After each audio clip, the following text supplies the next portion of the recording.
Here we go, folks. Right here on the late night StarCraft radio. In 3, 2, 1, mark.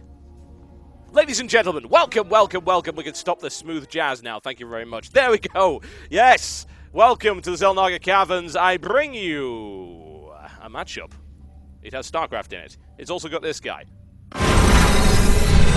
TT Esports White-Ra. He's in the blue trunks, and he is playing Protoss versus his opponent.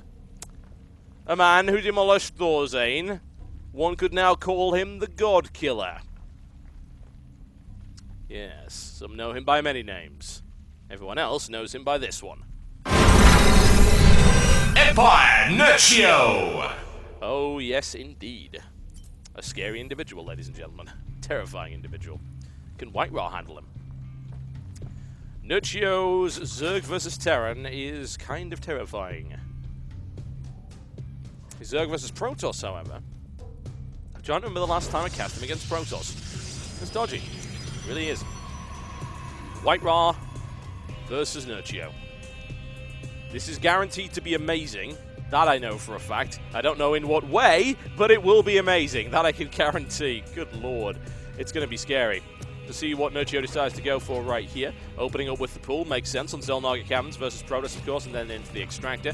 Doesn't want that denied. We'll see what White-Ra can bring to bear on his opponent. I'm really hoping he doesn't go with that carrier build again, because White-Ra, as much as I love you, that is a very bad build and doesn't work. I wish it did. Carriers are just useless. It's just so bad. Incredibly horrible.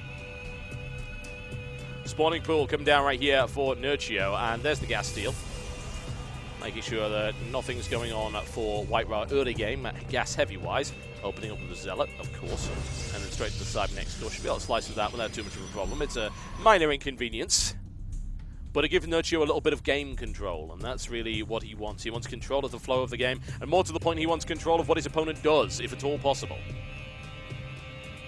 White-Ra is more than capable. We'll have to see if he can do what Thorzane could not. White-Ra hanging around, looking to intercept any kind of expansion. Nerchio moving in for the interception, and that, now the probe should be able to get away.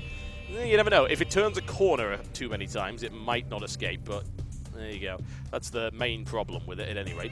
Shields regenerating on that one, no problem. And the Zealot eventually will carve its way through that massive meaty gooiness, which does not look delicious, I might add. Second gateway coming down here for White-Ra, and that expansion started, delayed, but started. It's just to be expected. A couple of Zealots moving in. A couple of Zealots? What? A couple of Zerglings moving in, because of course White-Ra was not blocking off this area, but he drives them away without too much of a problem. Does White-Ra have what he needs to win against Nerchio, that terrifying Zerg player?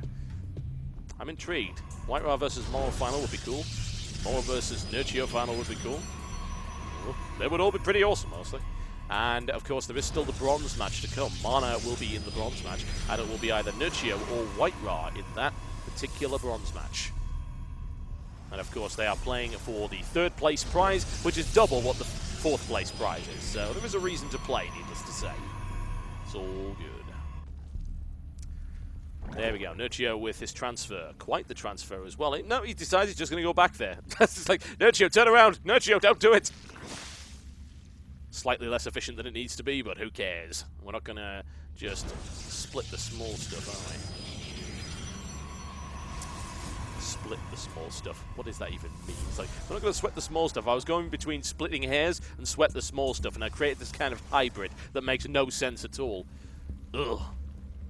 Spike Collar coming down here for Nerchio, and there's the Roach Warren. Will this be an identical build? He doesn't have the Evolution Chamber up yet.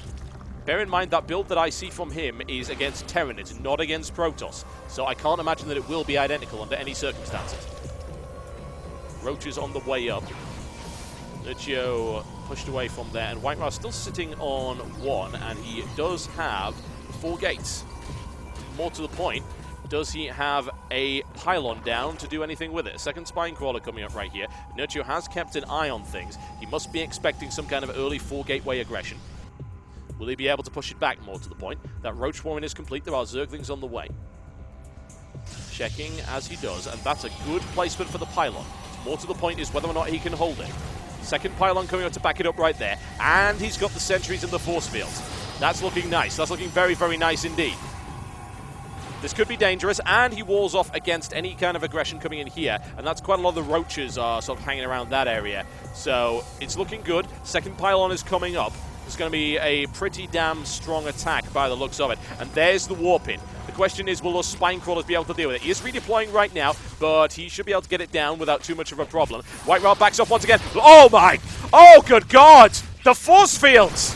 What an amazing set of force fields right there. Able to get himself up the ramp, and another force field. He can't block himself off entirely, unfortunately, but now he can warp up at the top of the ramp. And there's the block. Look at that. What a perfect little deception. And now White-Ra devastating Nerchio's base. Overlord down. Second Overlord down. Mass supply block right here for Nerchio. Dealing with this is going to be unbelievably hard. Another force field. Nerchio's forces blocked outside of the base. Economic line is getting gutted right now as White-Ra punishes Nerchio in every possible way. Another force field. Oh, this is what makes a Zerg cry.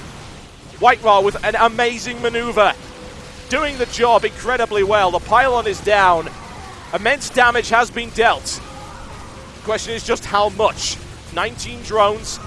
White-Ra is going to get pushed out of here eventually, I would think. I don't know, though. With the Queens, maybe, if he gets good transfuse, and that was a good transfuse right there. Will he have enough firepower to break it? He should.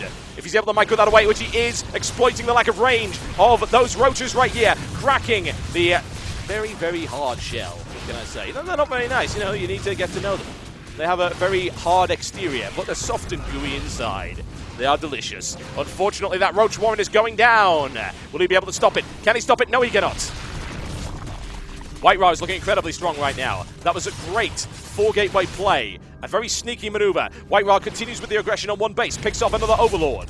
And those Stalkers will eventually be dealt with, but what exactly is going to stop them from here on in? He's pulled down to the line right there, and his economy has been devastated. GG, ladies and gentlemen, there you go.